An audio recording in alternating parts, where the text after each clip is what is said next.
Douglas, what's your response to that? Well, Kevin Maguire in the UK is quite well known as a sort of left-wing blowhard. And what he said there just adds insult to injury. There really is no defending what the BBC has been caught doing. What Maguire does there is add to that offence by claiming that by throwing out other completely untrue smears against President Trump, like him supporting white supremacists. I mean, that's just Mm-hmm. that's the very fine people hoax. But no, I mean, he and other activists like him will keep spreading their untruths. But the fact is that the BBC has been caught out in a set of really, really disgraceful lies. The most prominent one is this to do with editing President Trump's speech on January the 6th to suggest that he said that he would that the protesters gathered together should engage in violence by fighting. And of course, for all the terrible things that did go on that day, that was not what the president said in his remarks. And Panorama simply spliced two quotes together that gave the very clear impression that President Trump was indeed urging supporters to go and fight. But that's not the only thing. This is such a huge download of errors by the BBC that there are other things that have got lost in it. One of them is the BBC's proven serial lies about Israel during the Israel-Hamas war. The unbelievable way in which BBC Arabic, which frankly should just be canned, it should be shuttered. The BBC has no control over it. Just welcomes all these terrorist supporters all the time and gives their anti-Israel views. And then, of course, there's the stuff on the trans issue as well. This is a really disgraceful moment for the BBC, and it's even more disgraceful that anyone would try to hide it. Well, yeah, you're 100% right there. The BBC's institutional bias goes well beyond Donald Trump, goes beyond Nigel Farage and their coverage of the Middle East. Even a documentary about Bill Cosby a couple of years ago displays just how lost the BBC is. Watch some of the nonsense they aired.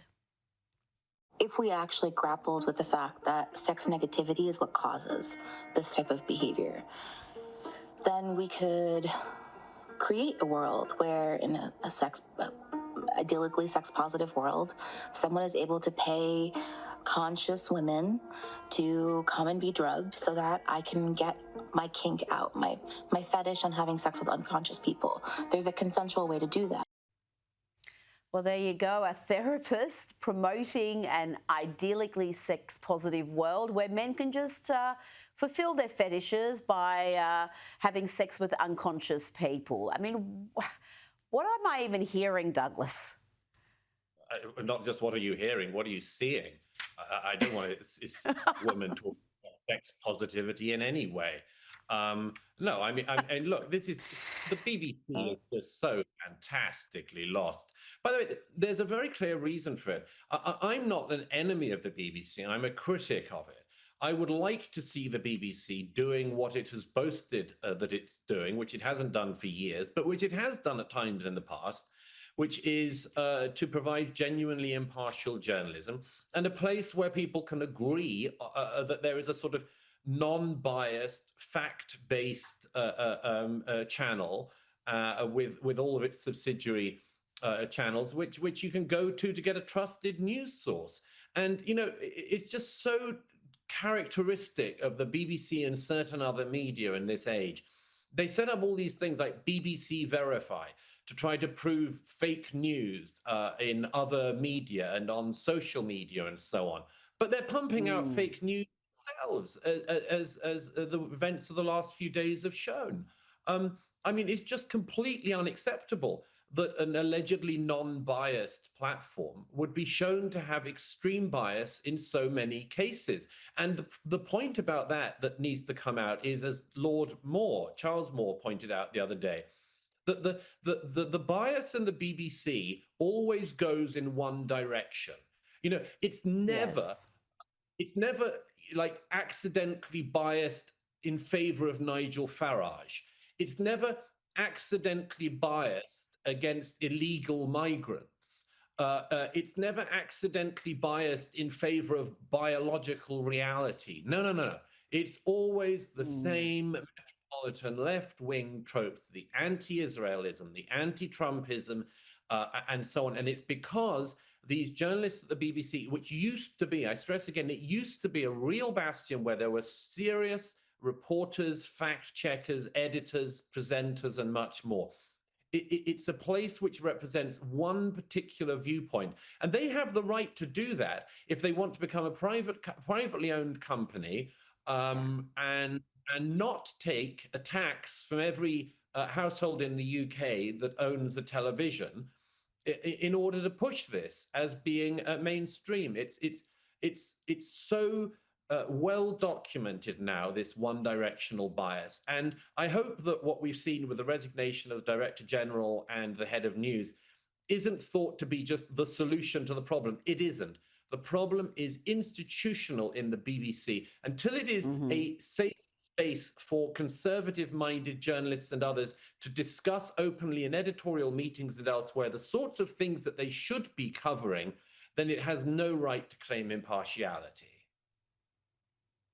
Well, it has a huge number of staff, huge number of journalists, producers.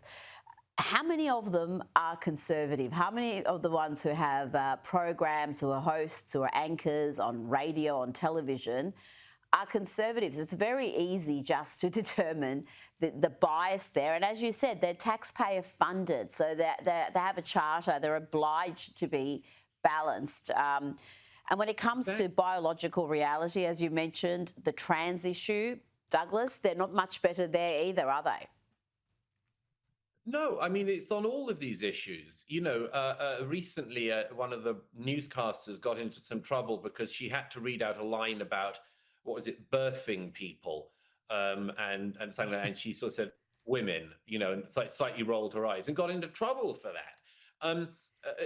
You know, it all goes back to that thing you just mentioned, Rita. How many non-left-wing liberals are in the BBC? I don't actually know now if there are any. Some 20 years ago, I knew some. I used to get together with some of them socially out of hours. I used to joke to them that the small group of conservatives in the BBC, and we used to meet in a pub or a bar and talk about things. I used to joke that they behaved like 1950s homosexuals. You know, they had to have a sort of secret code and, you know, hope that no one at work had guessed their dirty little secret and so on. But that's just appalling. You know, at least 50% of the country have no representation in the editorial process of presenting and much more. And again, you can tell the one directional bias from the fact that when BBC presenters and others leave, like there's a group of them who used to be at Newsnight, they left and set up their own sort of podcast. What is the thing they do once the guardrails of the pretense of impartiality are off? They're all campaigning anti-Trump, anti-conservative, anti-Tory, left-wing activists. It's always like that. When they leave the BBC, the thin veneer that they had whilst they were at it completely disappears. And I'm afraid that's still going on. You have presenters like Nick Robinson, a well-known leftist, and doesn't really manage to hide it on air, extremely disagreeable to any conservative he's interviewing. People like Nick Robinson are trying to cover this up even now this week by pretending there's sort of no problem here, really. So I don't see any sign the BBC is actually going to reform. You know what? One of the things I love about social media, particularly X or Twitter as it used to be called, is the way it has removed that veneer, because you have these individuals on social media putting out their opinions, and then you can see why they report the way they do. And it's one thing to be in the opinion game like you and I are and state our opinions, but when you're supposed to be a news reporter and completely impartial, it's a different thing. And I just want to play you a little clip about how the BBC covers trans issues. Now, transgender woman's milk is just as good for babies as breast milk. That's according to a letter from the medical director at University Hospital Sussex NHS Foundation Trust. The claim was made as part of a response against campaign groups. The trust referred to studies and the World Health Organization guidance, including one case which found what it called no observable effects in babies fed by induced lactation. Well, there you go, Douglas. I don't know, maybe you can take a cocktail of drugs and start lactating and feeding a child, and it'll just be just as good as mother's milk. I mean, really, the institutional bias is not just how they present a story and how they frame it, but also it's often with the guest selection and the story selection itself. Yes, I mean, in that case, I'm not going to take you up on your offer of that cocktail, if you don't mind, Rita. I prefer a straight up martini myself.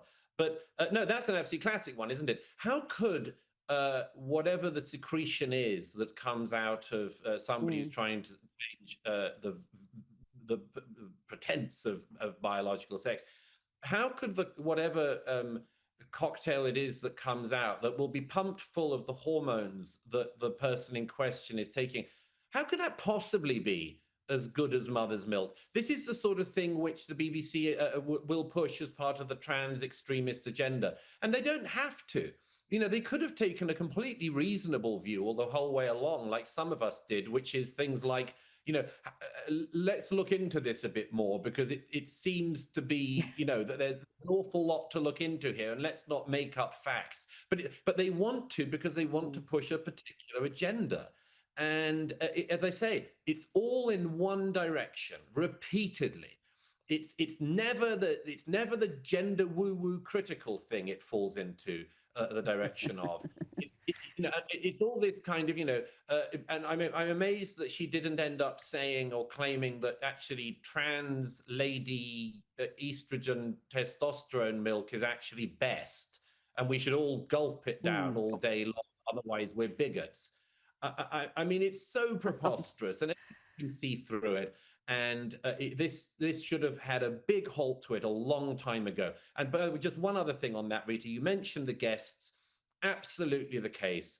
As anyone can see, the last time I was on the BBC, I was invited on Newsnight, and the presenter did what he always does with anyone who's not a card-carrying socialist, and he basically treats any one of our views as a convict awaiting sentence.